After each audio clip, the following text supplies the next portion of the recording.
Welcome back, Honors. Welcome back to it. Welcome back to your Flip Classroom and our continuing discussion of the ancient civilizations, right? So the big thing, well, we're talking about a bunch of ancient civilizations for pretty much the entire first quarter. So the thing about it that we need to understand, something I want to kind of like log in, check in, make sure you get it, make sure you understand, make sure that we all understand what's going on, is why are we talking about these ancient civilizations, right? Why are we talking about Mesopotamia and the early humans and hominids and like leading up to all this stuff? Biggest reason why is because it creates for us a foundation. It creates for us something to work with. In a sense of, we're going to eventually start talking about a bunch of different people, particularly we consider them as a Western phylum category civilization. And what we mean by that is we'll be talking about the very first people that kind of start founding Europe, and then we'll then eventually like radiate outwards and then affect other parts of the world, including creating like one day, way down the road, when the English become super civilized, go off colonize the United States, and then of course leads to us, okay? Because that's a big thing about studying history, is understanding why we exist in the world that we exist in today. Where does our literature come from? Where do our stories come from? Where do all these other things that we know about very heavily come from? And why do we act the way that we do? Why do we speak the way that we do? It answers a lot of why questions. And so it's the Egyptians, the Mesopotamians, the Hebrews, the Phoenicians, the Assyrians, all those people, the Persians as well, are going to be really big players in a lot of these stories going forward. So this is just kind of our good foundation. Like we're going to talk about a little bit later on how the Romans are going to come into contact with the Egyptians and how Julius Caesar himself is going to date Cleopatra for a while. Yeah, it's a really good story. I'm really excited to tell it to y'all. But let's pick up right off where we left in class. We were talking about the growth of the New Kingdom in the Egyptian time period of the New Kingdom, and then also, excuse me, talking about imperialism. So we spent quite a bit of time talking about cultural diffusion and imperialism in class today. Big reason why is because I just really do, honestly, never, ever do I struggle teaching cultural diffusion because I got that down pat. I make sure that people get that. But the thing I do struggle every single year is teaching the concept of an empire and imperialism. So we took a lot of time today to discuss that. Talk about why an empire is considered an empire, why like a kingdom is considered a kingdom, and why empires are really big, and they include tons of different land area, lots of different like ethnic groups inside of them, but they're actually being ruled over by one of those groups in particular. Well, in this case, it's the Egyptians that are doing the ruling over. And imperialism is when one country or civilization subdues or takes control of another one. Now, the big positives that it's going to do for the Egyptians is it's going to make them a ton of money, like a ridiculous amount of wealth.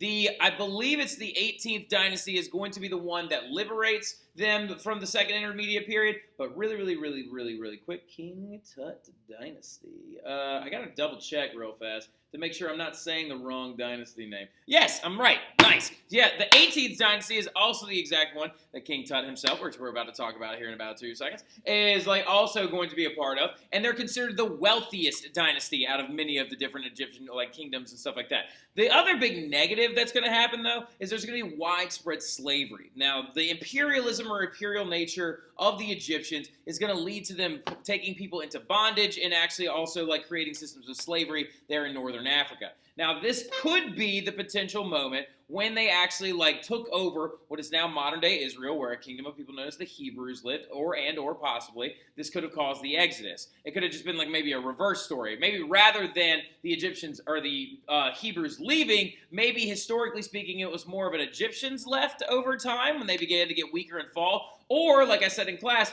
the Hebrews could have been the Hyksos and then just been a small group of them that broke off after they were ran out of the Nile Delta by the Egyptians during their second intermediate period. Now, big thing about it, though, as well, is this right here being that of a death mask of a pharaoh is a really good example of the extreme wealth that's being brought into Egypt during these time periods. And then also right there, of course, art is going to explode during the New Kingdom as well. Riches will be pouring into Egypt. There's going to be massive temples built. This one being the Temple of Ramses is going to be built in the Karnak Valley. You're going to see the growth of all these different like areas and temples and like very large scale architecture, and it demonstrates the growth of Egypt during this New Kingdom period. And one pair of actual leaders, not actually just one individual, but yes, a pair of leaders during the 18th dynasty in the New Kingdom is going to set up a really interesting kind of like, not tradition, but like almost a failed tradition, if you will, that actually happens during the New Kingdom, and it's under the leadership of two individuals known as Akhenaten and Nefertiti. Akhenaten and Nefertiti are a co-rulership under the 18th dynasty. It's the pharaoh and his queen. Akhenaten being the pharaoh, Nefertiti being his queen.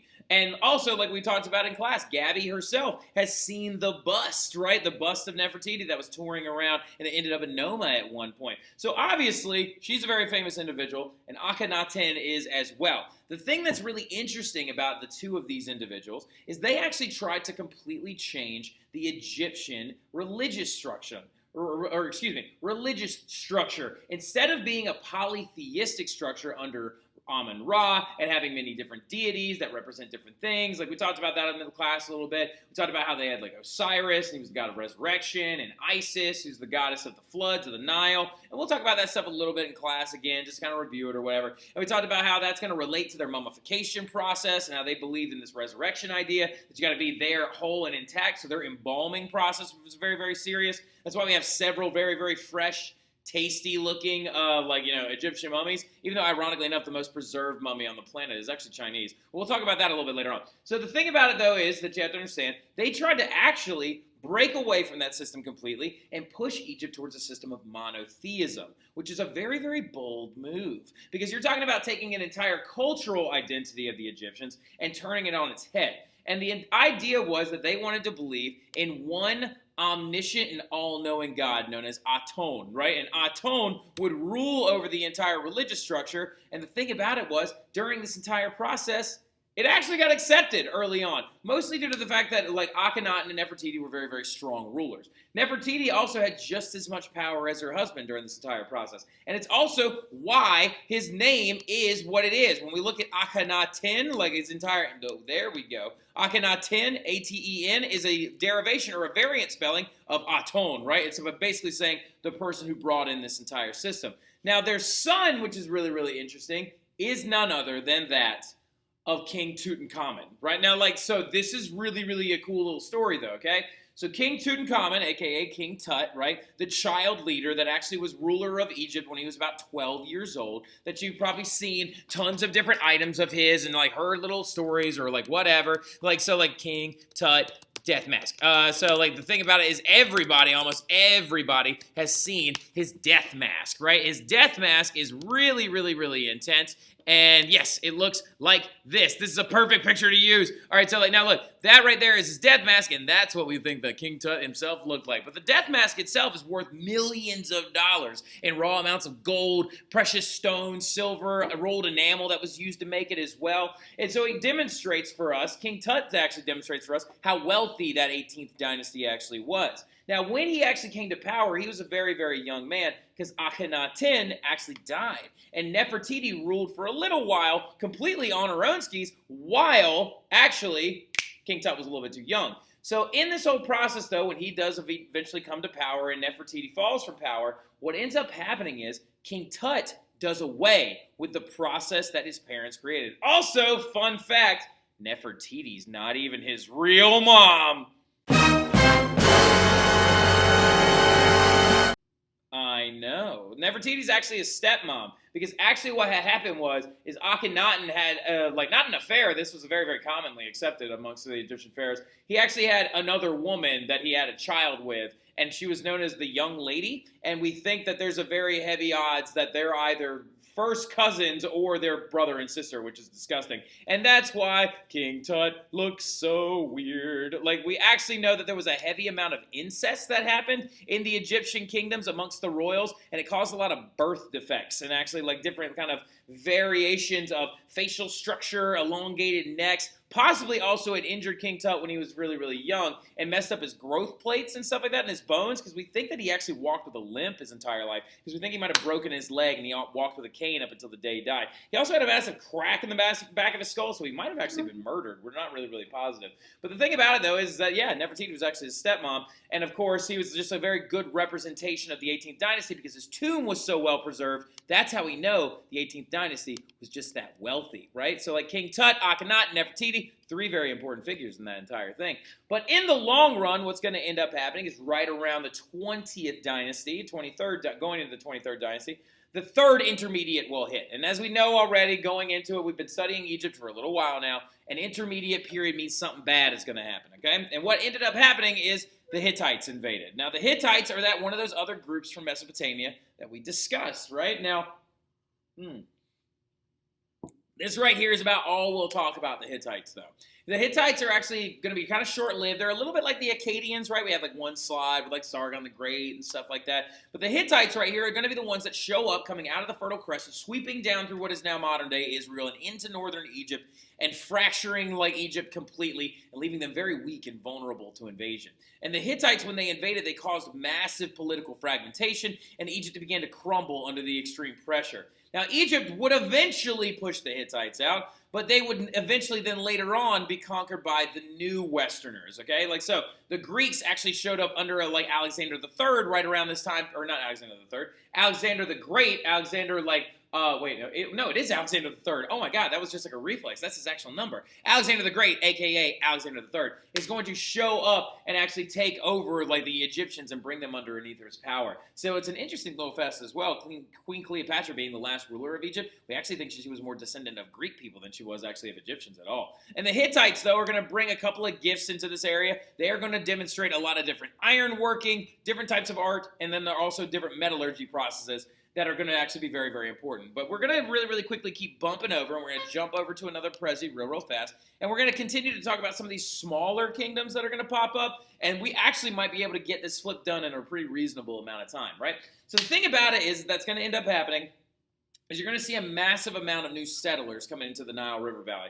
Now that the Egyptians are fragmented, falling apart, breaking apart in a lot of different ways due to the invasion of the Hittites, you're going to see some other people begin to move in and settle in these areas, in these fertile plains, like to try and like actually create communities of their own. They're going to include people like the Cushites, the early Libyans, and the Nubians as well. Now, in this entire process, Egypt was able to actually assimilate a large group of them into their society, briefly, but it doesn't really last, and they tend to kind of break off. Sorry about that brief interruption, but the big thing about it, though, is yes, reiterating, the Egyptians were able to assimilate them briefly, but they're going to end up still being very, very fractured and very, very kind of falling apart. And then once they get taken over by the Greeks, we then enter into the Hellenistic time period of the ancient Egyptians. But while this entire process is going down, while the Egyptians become less of a major, important, like, imperial power, you're going to see smaller kingdoms and other groups pop up in the Mediterranean that are going to be wildly important. One of those groups is going to be known as the Phoenicians, right? Now, the Phoenicians are super important, mostly due to the lingering impacts that they brought around. Now, the interesting thing to start off with about the Phoenicians is that they actually are very different from most other groups of people that we're going to come into contact with. They're not actually a major settlement civilization. They're like a society of sailors. They were a large group of traders, ship workers, and merchants that actually originated out of what we believe to be now modern-day Lebanon.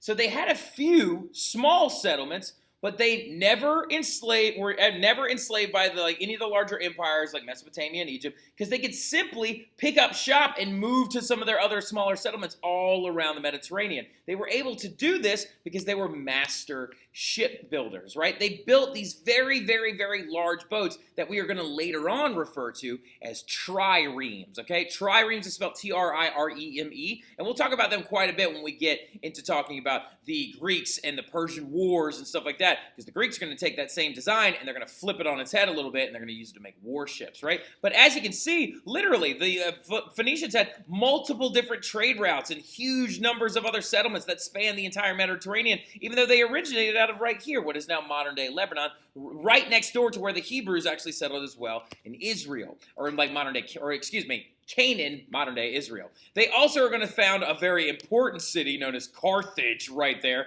which is going to come up very, very big when we talk about the Romans. But the fact that they were this society of sailors and traders is going to mean that they are the conduit of cultural diffusion, because they spread everything from everybody. But let's talk about that name real quick, the Phoenicians, right? The Phoenicians are called the Phoenicians because the word itself translates just like the word Mesopotamia does into Greek, right? And it is a Greek word that means purple people, all right? Like, purple people is literally what it actually translates into. The Greeks referred to them as this, not because they were literally purple, but due to the fact that they could actually dye blue and purple textiles. They had access to some type of dye, which historians believe now may have been made out of certain types of snail shells and things like that, and actually a custom dye that they could make because they knew the actual raw materials and where to access them, mostly because they were bumping around the entire Mediterranean. But they had access to this blue and purple cloth, and so because of that, it's going to make that cloth very rare. And since it's very, very rare, they're going to be referred to as those purple people because they got it. And also, since it's very rare, it's going to make it very, very expensive, so it's going to make it the color of the royals, right? Literally it's going to make it very, very important. It's color, as a fabric, as a textile, as a dye. Greeks also were one of the most popular customers of theirs because Greeks early on, that we'll talk about a little bit later on, doesn't have a lot of very good farmable land. Like ancient Greece, they actually could only grow a handful of different items, like olives and like olives and grapes and a couple other things.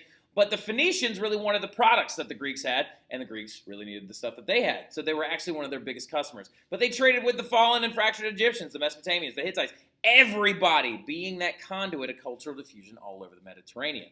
Now, the other big thing about the Phoenicians is they're going to create this thing known as the phonetic alphabet. Now, the phonetic alphabet is probably their biggest gift to all history whatsoever, okay? Their largest impact. They traded with so many people that they had to create an alphanumeric system, not a syllabary, not something like cuneiform, which is an ideogram. They created a phonetic alphanumeric system, which is going to be a system that means that every single letter has a sound that it's based off of, which is absolutely genius. And in this entire process, you can actually see the Phoenician alphabet right here. And it also was the basis for the later Greek and Roman alphabet that we use now. Look right here at the Phoenician word Aleph. All right, so Aleph is this letter right here, which is simply just an A turned sideways, but where it actually comes from is ox, right? Literally the Phoenicians were like, oh, Aleph, ox, we're going to draw it to look a little bit like an ox, and we're going to give this symbol a sound. And you can actually see the ox's ears right there and the horns that come off the back end of it. Another very, very famous one is called Heth, which actually for them meant fence, and literally you could see, oh wait, a fence post, two side fence posts right there. Bang, we have a new letter, and they're going to assign it a sound, and they're going to use it in their spelling in their alphanumeric system. And then later on, y'all, we called it H, right? You see what I'm talking about? We use the Phoenician alphabet, or the basic structure of it, all the time. Now, the thing about it, though, is that Phoenicians are going to stay very, very popular and very, very important for a long period of time. But since they never make a very large empire, a huge city-state, they don't ever really get into a lot of fights or a lot of arguments with people until later on when the Romans and them get into a fight because the descendants of the Phoenicians, known as the Carthaginians, go into the Punic Wars. So we'll talk about that in about 2 units, though, okay? So going into a couple of last little nitpicky things before I let y'all go for the evening, we're going to talk about the children of Israel, all right? So we are now going to talk about one more small community of people, just like the Phoenicians, a smaller kingdom. Because since the Hittites are going to fall due to weak leaders, Egypt is now no longer a powerhouse. There's kind of a power vacuum in Mesopotamia, and we're waiting around for someone to rise up to power, and it's going to be these people known as the Assyrians. This is going to give way to a ton of small states being established, like the Phoenicians, and like what you would refer to now as the Hebrews, right? Now, right south of Phoenicia, right below Lebanon, the Hebrews rose up, which could have been a broken off group of the Hyksos. We're not positive. But the big thing about it, though, in general, is we do know that the Hebrews are going to be very important to the progression of Western civilizations because they're going to create one of the most major monotheisms you've ever seen, okay? And we're talking that, of course, of the society of the Jews, the Judaic people, the Hebrews, the children of Israel, or as they refer to sometimes, the chosen ones, right? So what we're talking about now is a group of people that's mostly identified by its religion and faith, right? Now, it's very important that we understand, though, that they started out as an ancient civilization. They started as an ancient civilization with ancient governments and ancient cultures and ancient things, and they settled in what is literally now modern-day Israel, literally going all the way back to the thousands BC, okay? Now, they go through many different names. They are also known as the Jewish population, the Jews, the Hebrews, the children of Israel, the Canaanites, a lot of different things. But the thing that set them apart as a community and as a people and how it affects this course more than anything else is their religion and faith. Because as we know, when we talk about Western civilizations and the progression of European history, the Jewish population is going to be a heavily marginalized group, which means they're going to be literally violently attacked. They're going to be segregated, and they're also going to be prevented from assimilating into Christian society very effectively. And then also on top of it, as we know, the Jewish community was spread out all over the place. But why is that? We got to talk about that a little bit. Talk about how did they go from being a small, like Western Asian community in the Middle East, like in what is now modern day Israel, and how did they end up everywhere, right? Like what was that? What caused this entire process? Well, the thing about it is, to start off with, we have to talk about their religion. That is kind of their quality, like cultural identifier. And the fact of the matter is that they are a monotheistic faith structure. They believe in a God that is omniscient, omnipresent, and omnipotent. Now, I have hand signals to remember this for your test, okay? Omniscient means all-knowing, right? I go like this every single time. Like, I'm like, all right, he's omniscient. And then omnipotent is all-powerful, so you flex on him a little bit. And then omnipresent exists everywhere, right? So we got omniscient, omnipresent, omnipotent. Right? So, like, exactly. I'm telling you, one of y'all is going to be doing it. You're going to see, like, Delilah over there going like, and then she's going to remember it, right? The Hebrews, though, also believe that all history in their, like their culture, and then also their faith to be two interconnected things. That's why we like to talk about them specifically at the exact same time. And of course, that's an omnipresent map. Now, the big thing about it, though, is where do we also have tons of different historical records of the Jewish people actually written down? We have it in their holy book, right? Their holy book is known as the Tanakh, right? Due to their views, they began to record their laws and events in their Bible, the Hebrew Bible known as the Tanakh, right? Now, one of you would probably right now is raise your hand being like, I thought it was called the Torah. No, actually, the Torah is 1/3 of the Tanakh, right? The Torah itself is the one you hear about the most often because it's just one part of the Hebrew Bible. It's also known as their Book of Moses. And it literally, the Torah kind of actually quantifies and qualifies more like their day-to-day practices, things they do. Some parts of the kosher diet are stored in the Torah. They also use the Torah whenever they do certain religious ceremonies like bar mitzvahs and bat mitzvahs and things like that. And as you can see, Mr. Mathern was kind enough to give me a copy of the Tanakh. As you can see, the Jewish Bible, the Tanakh, not the Torah. The Torah is a part of it, which is very, very important, but it actually has 3 other parts as well. The very first part of it is also very like the 5 books that you've probably heard of before, because the Tanakh contains 24 books total in 3 separate testaments, the Torah being the middle one, right? But the Torah also includes the first 5 books of the Bible, which includes Genesis, Exodus, Leviticus, Numbers, and Deuteronomy. Now, the thing about it, though, is these 5 are also in the Christian Old Testament, right? Genesis being that of course, how God created the world. Exodus, of course, being the story of the banishing of the Jewish people from Egypt, which we talked about a little bit, is that there's a really good chance that the Egyptians and these people actually interacted with each other at one point or another. And then, of course, the later books. Not going to lie to you, I don't know what they talk about. I'm going to have to go ask Mr. Mathern about it. I believe it has to do with the founding of the Jewish people and like different trials and tribulations that they have gone through. But I'll double check, all right? So now look, and the oldest known version of the Tanakh that we've ever heard of is this thing known as the Dead Sea Scrolls, right? The Dead Sea Scrolls were actually discovered in about 1947, and it's the oldest known version of the Hebrew Bible. They were written about 2,000 years ago, so right around when Christ was born is going to be when they were written, and they were written on papyrus scrolls, and they were bound in leather and encased in clay pots. In a small cave they were found, this cave right there, outside of a small city known as Qumran. An interesting couple little stories about the Dead Sea Scrolls. They serve as one of our best artifacts about some of the ancient Hebrew people that we have ever found. And the Dead Sea Scrolls actually were discovered on complete accident. A boy about y'all's age was simply just herding goats, and he was kicking and throwing rocks into the caves while he was actually doing that. And when he threw one of the rocks, he actually heard a big clow and like a big crash, and he actually walks in there and discovered he had broken one of the pots the Dead Sea Scrolls were hidden inside of. And also inside of the Dead Sea Scroll pots was none other than a treasure map, right? Yeah, not even kidding. A treasure map with the locations of several different buried stashes of gold and silver and things like that whoever actually stored those Dead Sea Scrolls there was going to go back and find one day, right? But we're going to talk about where all the treasure itself was and a couple other things. We're also going to refer to the diaspora tomorrow in class as to why the Jewish people are everywhere. And we're going to actually kind of get more into that stuff and wrap up those people and then talk a little bit about the Assyrians and the Persians, and then we're going to have your test. But I'll see y'all soon. Y'all have a good one.